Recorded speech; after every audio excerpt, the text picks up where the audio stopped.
everyone, and welcome once again to the Healthy Living Podcast. I'm your host, Gina Horan. Today is a podcast very near and dear to my heart. It is about me, my mom, and the millions of people who are in what's called the sandwich generation. Basically, you're taking care of your parents and you're taking care of your kids at the same time. Even though I'm an open-faced sandwich because I don't have any kids, I just have my mom, but I'm single and I have no siblings. So it's me and my mom all the time.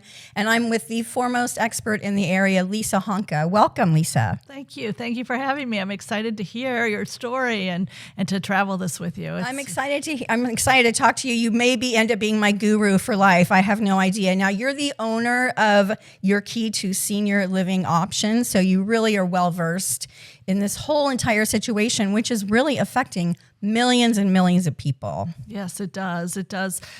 People don't realize that suddenly they're going to be navigating for their parents and they're thrust into this and they're trying to swim, look at resources, figure out what's out there, mitigate costs, and kind of figure it out as they go. So, yeah. So you were talking to me off camera about how this is kind of a surprise. You know, I'm in my late 50s, but it's really affecting people in between 40 and 60. Mm-hmm. And all this, you know, I kind of grew up thinking, okay, they have it all planned. And I absolutely had no idea. The same thing happened to my dad. He was a little bit covered, but now, you know, one day my mom just seemed kind of sad. And I lived, you know, on the other coast. And I was having a great life. And then all of a sudden I felt like she needed me. And so I basically gave up everything, drove here, was sad for about a year because I thought I was all alone. And then I've started meeting so many people that are in the same situation. So talk about how it's been a surprise and the multitude of people it affects. Well, I think the generation, your parents' generation, are incredibly private. Right? So sometimes it's you don't have privy to their financials. Their medications, their diagnosis, you don't really know. And they keep that a bit close to the vest. And so when the event happens, the crisis, the medical changes in condition, all of a sudden they're trying to figure it out. And because you've been busy with your life, your career, you may be far away, they're not apt to call you and say, hey, I have a new diagnosis. They're trying to figure it out a little bit on their own at first, and then things start to disintegrate. And that's when the red flags start going up. You're getting calls. You're coming to visit, especially now during the holidays. We see a lot of adult children coming down from out of the area, and they're looking at their parents and saying, I haven't seen you in 6 months. You've lost weight. You're not as tidy as you used to be. The house doesn't look the same. You seem a little bit more forgetful. You repeat things. And the adult children are suddenly thrust into this role, trying to figure out, is it a short-term fix that you need? Is it a little bit of just you're overwhelmed with us being here, or has something significantly happened? And they're really trying to figure this out quickly, right? Because they need to return home in a week. Sometimes the very beginning of the week when they arrive, things are good, but as time goes on, they're realizing that there's no food in the refrigerator, that there's perhaps medications that they're not taking, that just things that they used to know how to do the washing or run the dishwasher or cook. Things are just a little bit going sideways, and it's a red flag for the adult children. And they're scrambling to figure out quickly what are the resources because they need to return home. And they're figuring out, do I take mom with me? Do I get home care? What am I going to do? So you're right. Adult children are not always privy to what's going on, and then all of a sudden it's a crisis, and they've got to figure things out quickly, fast, and figure out where the resources are.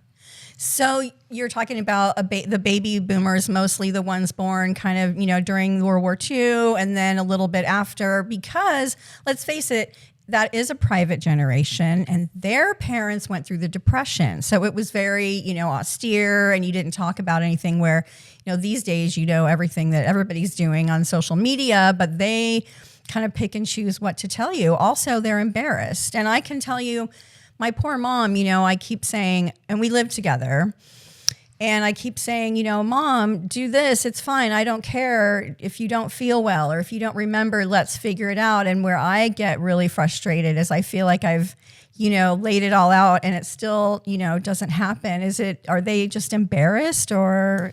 Well, one, I think it's pride, right? Two is they don't want to be a burden. Three, they might not want to, sometimes when you're thinking about getting home care, people are scared. Sometimes when we're talking about finances, they're a bit scared, right? Am I going to run out of money? That's always people's worry. Are you going to put me somewhere, right? And that's not always the case. It really is just trying to honor where they're at, right? Where are they? What finances are out there that could help mitigate some of the care that you might be taking on? Also, what are the medical conditions that need to be in the forefront, right? Is there memory loss? Is there some mobility issues?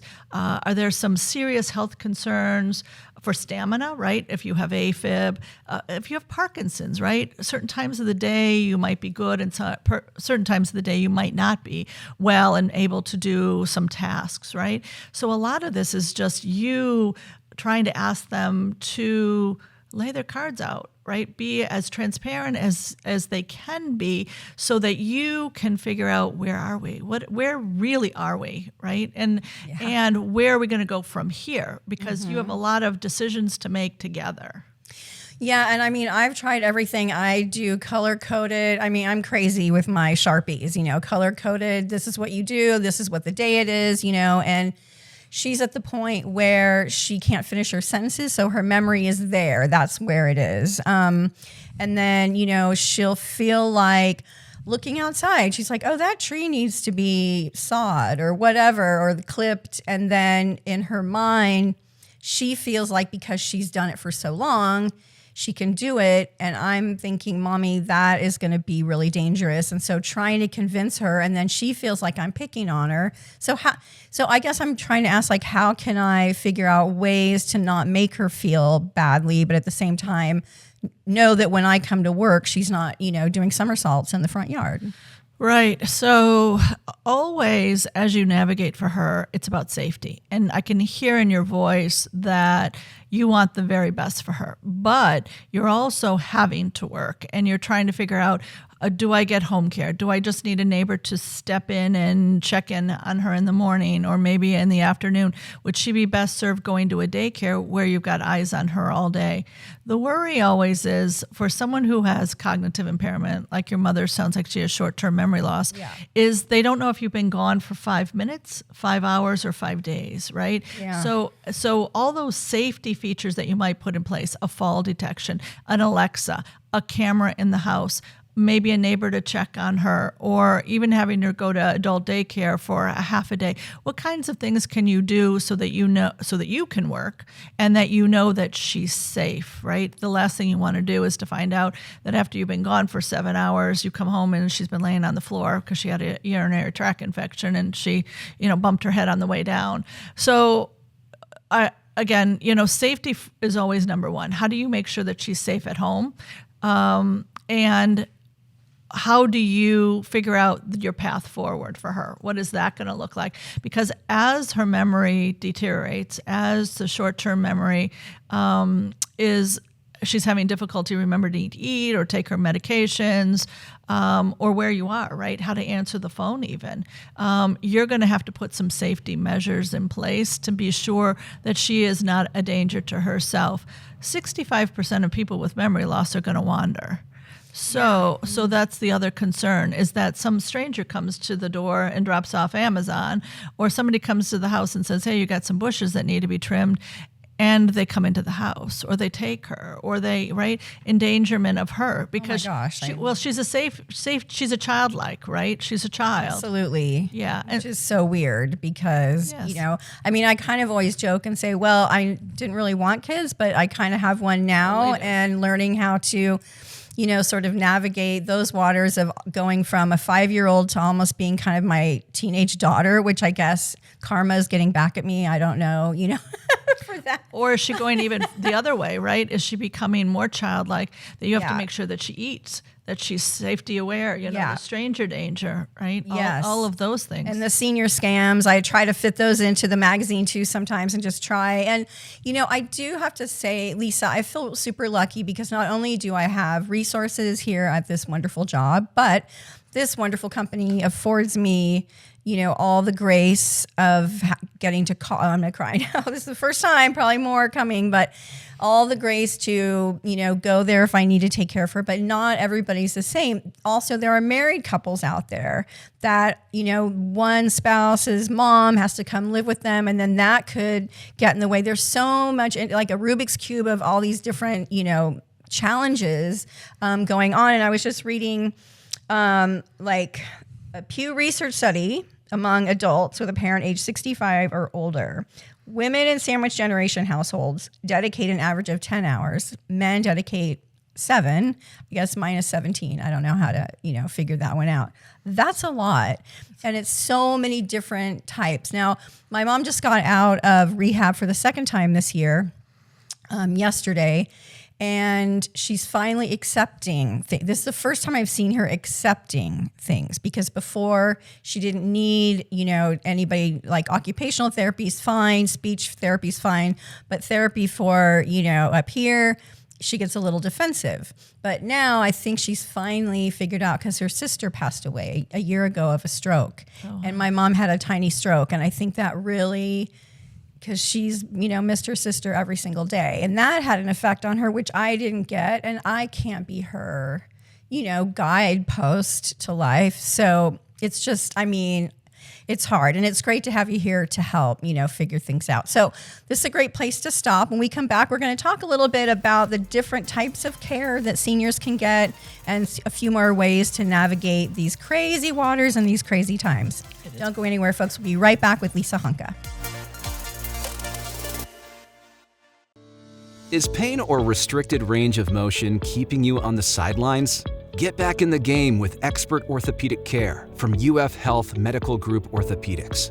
UF Health Medical Group Orthopedics provides robotic-assisted surgical joint repairs and replacements, post-operative care, and inpatient rehabilitation services, all close to home, right here in Lake and Sumter counties. And for those unexpected injuries, UF Health Medical Group Orthopedics offers convenient walk-in and same-day appointments. To learn more or to schedule an appointment with one of their specialists, call 352-323-5665.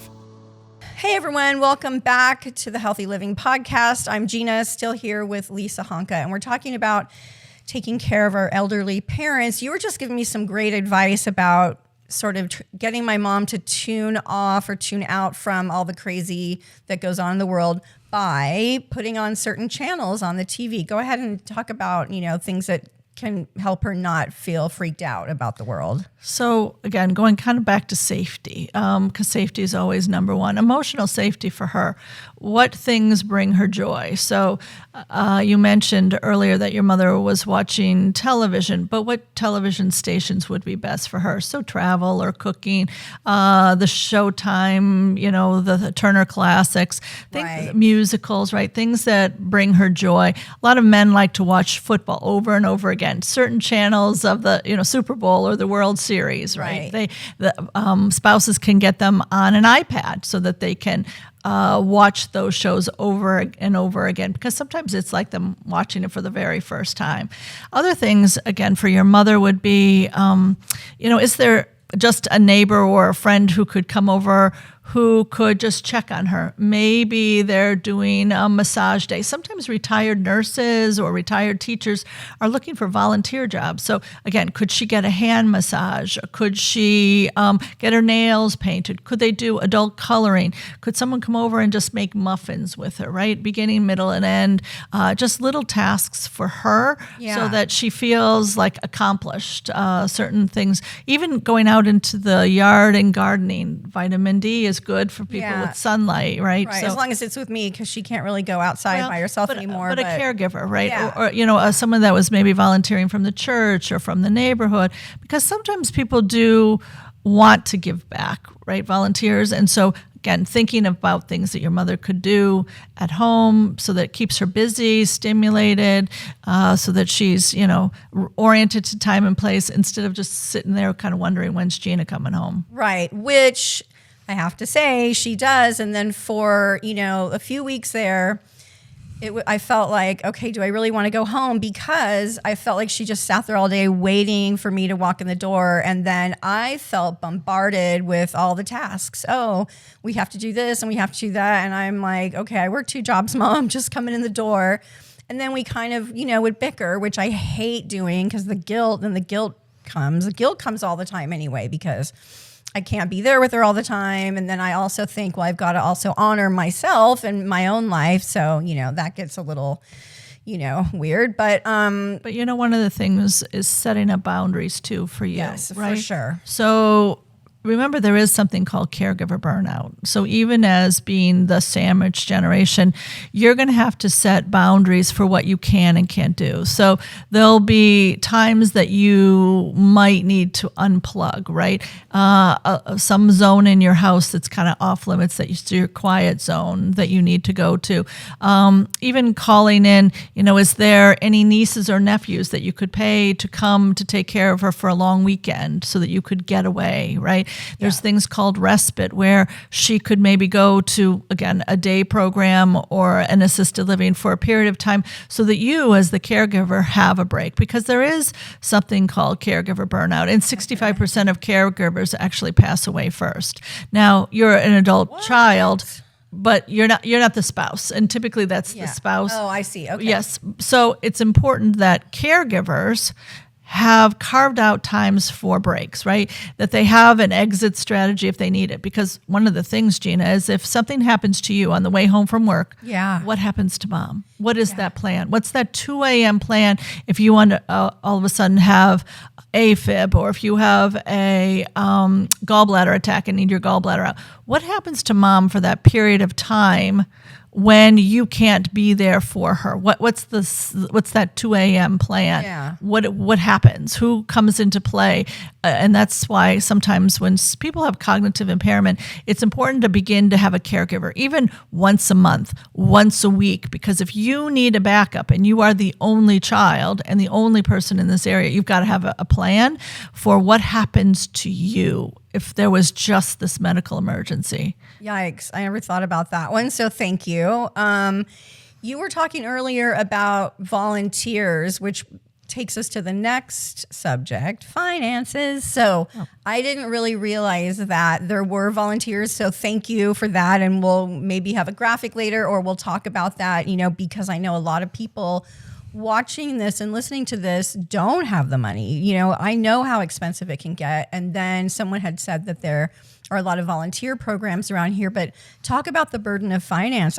People are saying to me, oh, you should have somebody come in. I'm like, who and why and how? I work 2 jobs because I actually have to, and she's on a fixed income. Right. And we own our own house. So that's great. That helps. But talk about that. Yep. So one of the things that the area churches has come up with is even a day program so that the caregiver has that 2-hour break. There are many programs where you can drop off a loved one for free for a couple hours.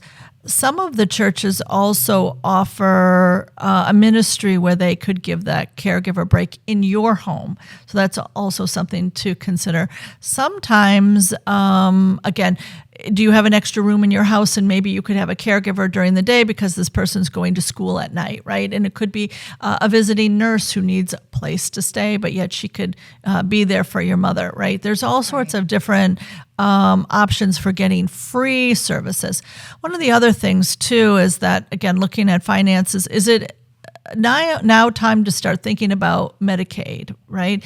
Down the road, if your mother needed placement, and it's not today, but if she ever did, what could Medicaid offer you? Sometimes Medicaid, the program of Medicaid, could also offer you caregivers in the house, paid through the government, right? So Is that 5 hours a week? Is that 10 hours a week? It depends what you need as a caregiver, what she needs based on her diagnosis. And so that could also supplement some of this support that she might need. And though that's a free program, right? So Medicaid, volunteer programs for day programs. And if we were to look at finances again, what's her monthly income? So looking at her income, sometimes caregiving it can be just $30 an hour for somebody to come in. Do you maybe need someone to come in at 10 and maybe 2, right? So that you could work a full day. Or maybe they come in for 2 hours in the middle of the day just to check on her, make sure she's had a meal, make sure she's had her medications. The other thing is looking at, was your father a veteran? If your father was a veteran, could she apply for the aid and attendance benefit for being in your home? And eventually, if she were in facility, what would that number look like, right? So again, for veterans, they often don't realize, for instance, if, again, you're caring for your mother in your house and her husband was a veteran, could she apply for that aid and attendance benefit to offset the cost of home care or even being in a facility later? Sometimes people have long-term care insurance and they don't realize that long-term care insurance could also be used in the home for home care. So again, I work through people's policies to figure out, does it cover only facility? Does it cover home care? Do we start burning through some of the elimination days at home because we know that eventually she may end up needing to go to a facility? So again, looking at where is the money, right? Is there a home, but maybe that is her asset, right? Maybe there wasn't much savings, and eventually you may end up needing to sell that house in order to pay for her care, because at the end of the day, yes, you're her caregiver, yes, you're in her house caring for her, but you may need that money for care because it behooves you to work. You make more money working, and those years in which you are not producing and paying into Social Security will be a detriment to you later. So it may make sense sometimes to sell that house knowing that she is so far down the road in her journey that we don't have years anymore. We have months. Yeah. Or we have not 5 years or 3 years, but 18 months, right? And so it may make sense to get to a cash position so that you can pay for that care. Yes, you're the only heir, so you would get that money eventually, but it may make sense because it allows you to work, right? And so figuring out the risk to reward, as much as you want to care for her in the house, how are you doing that? Are you doing well? Is it burning you up as the caregiver? Yeah. Is she safe?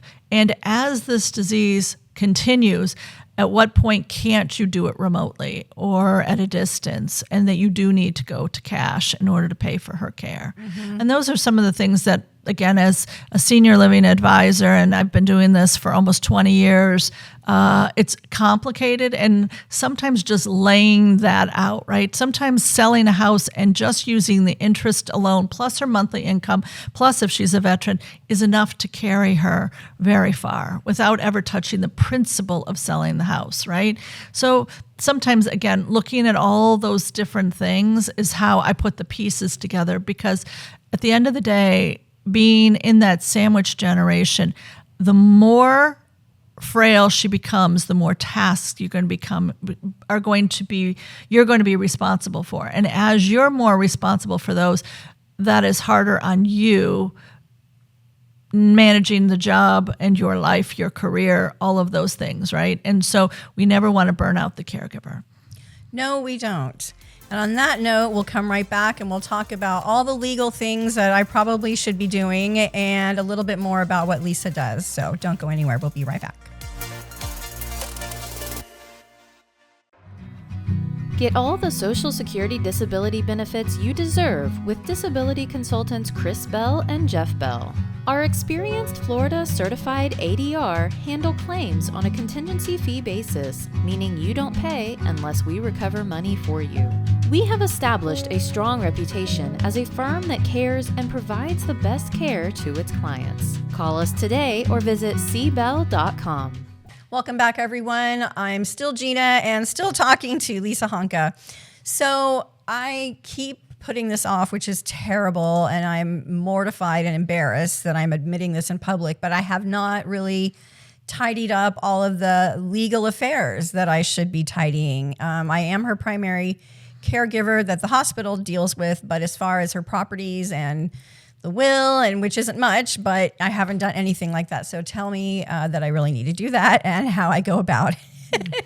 Yeah. So as the caregiver, one of the things that you need to be thinking about, as we sort of alluded to in the last section, is what happens if something happens to you, right? Do you have a cousin? Do you have an aunt? Do you have a niece? Do you have somebody in the distance who could step in for you as person number 2, right? Yes, I do. I actually managed to figure that one out. My cousin, who was taking care of her, matters before I got to Florida. So that one I've already done. Good. So that's good. So it's always nice to have that co-pilot, or again, if you happen to be on a cruise and an event happens with mom, they can certainly reach out to her and make sure that, the wishes of the family are taken care of, right? So it's good to have the backup to you.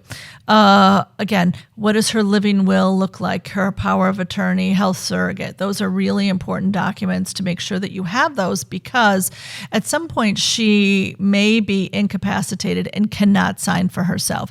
And that's you, when you have that power, to be able to, again, look at aid and attendance benefits, file that claim for her, look at Medicaid applications, if in fact she's going to go down that path of getting some government finances.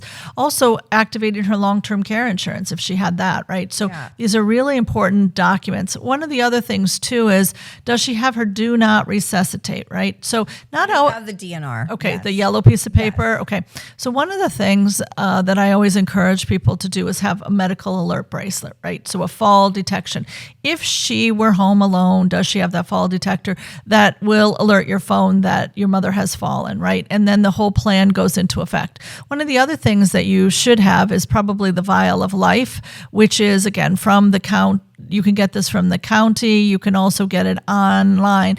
And that vial of life lists all of her medications, diagnosis, and who is her person. So for instance, again, she ends up having a fall and you're incapacitated, they see the vial of life sticker on the front door. They immediately go to the egg carton in the refrigerator and they see, okay, here's Gina's contact information, here's Gina's phone number, here's the information, because that's where the vial of life is kept. Wow. Then they go, okay, I know what she's allergic to. I know that this is a person that has cognitive impairment. She can't have certain medications because of other medications, and they know exactly what to do at that point. Also, that DNR, that do not resuscitate yellow piece of paper, needs to be posted on the refrigerator, because remember, that vial of life brought them into the house and they know that they're looking for that. And as they get to the refrigerator, they see that yellow piece of paper posted and they go, this is someone that we are not supposed to intervene with, right? It's a do not resuscitate. She signed it, her doctor signed it. We fully understand what this means, right? So if they found her unresponsive, they would follow out the orders of what that meant, right? Do not resuscitate. You also should be listing with the county in which you live in that you have an elder at risk at that house, right? So if your mother's there and she's alone a lot of the time, sometimes, again, the sheriff does circling neighborhoods, right? So just making sure that, again, you have those safety features in place, right? That the garage door is not open in the middle of the day. That would be an unusual thing, right? Or that if she happened to wander out of the house and suddenly she's laying in the front bushes, who are they supposed to contact, right? Is your emergency information on your mother? Is there a fall detection bracelet that has alerted you that she's fallen, right? And so that you know that. Also, there is something called the scent kit. So for people who have cognitive impairment, there's a scent kit where you take a double insulated glass, you rub this fabric all over someone who has cognitive impairment after they've had a shower. That scent is stored in that double insulated glass so that if your mother goes missing, the dogs can find her. Right?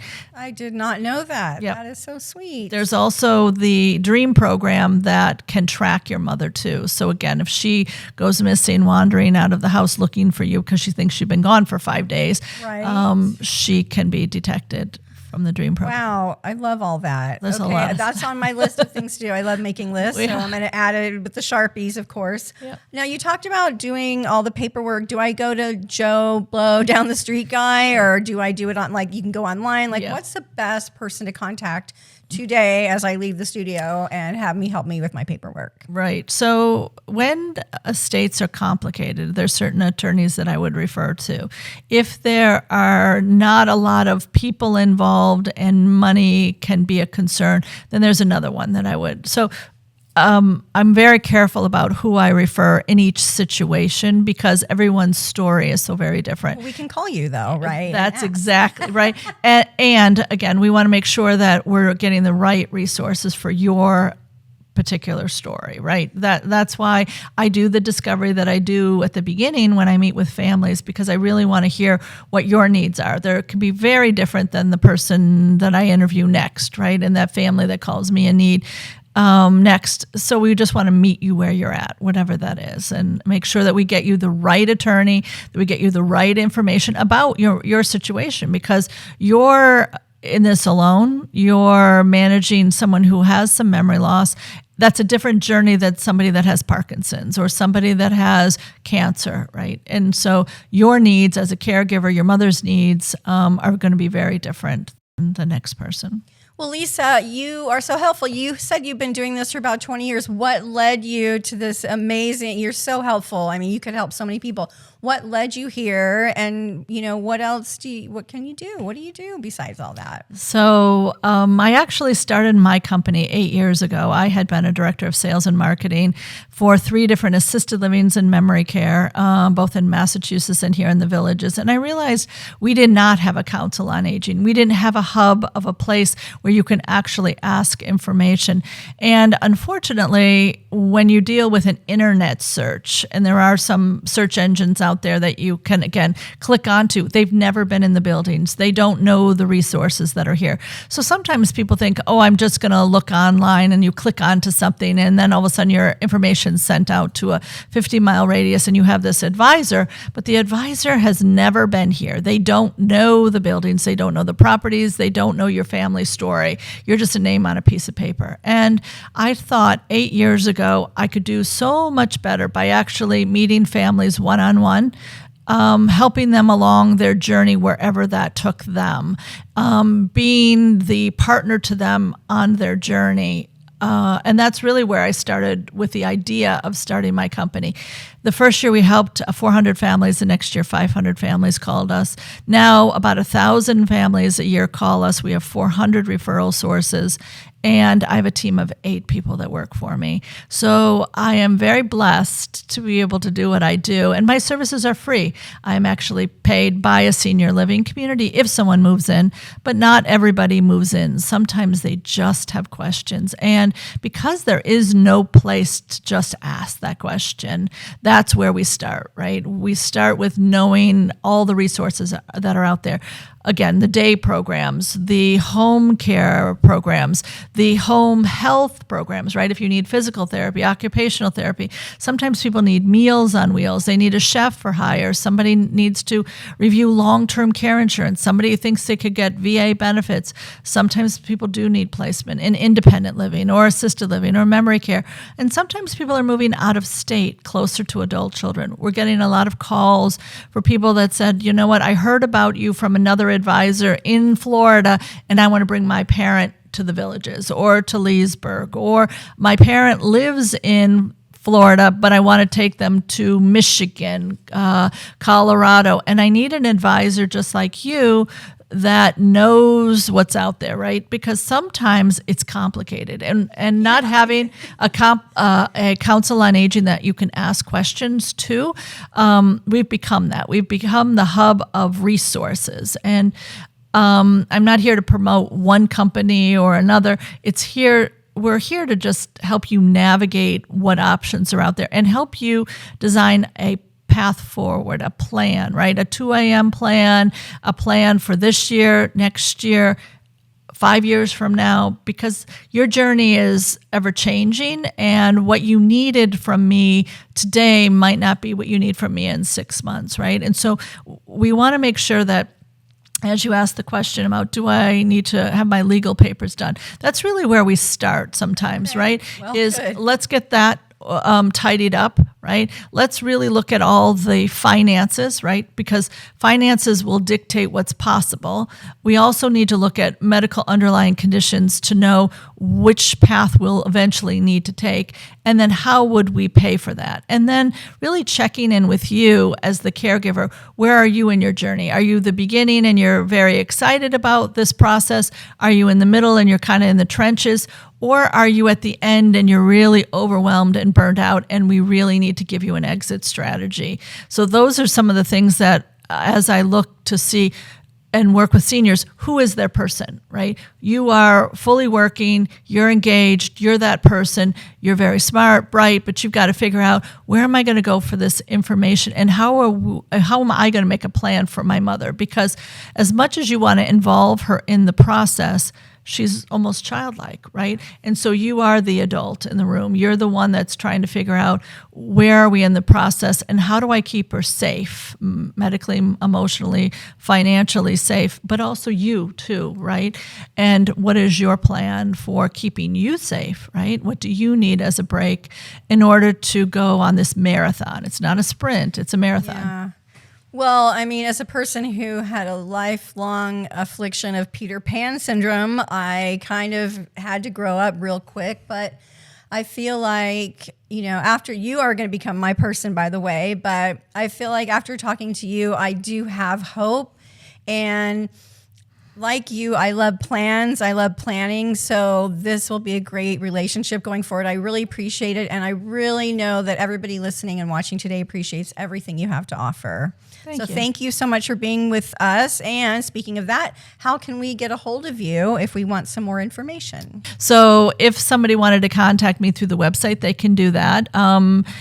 Also, we do a lot of events. So if they went to my website, I do have a newsletter that comes out.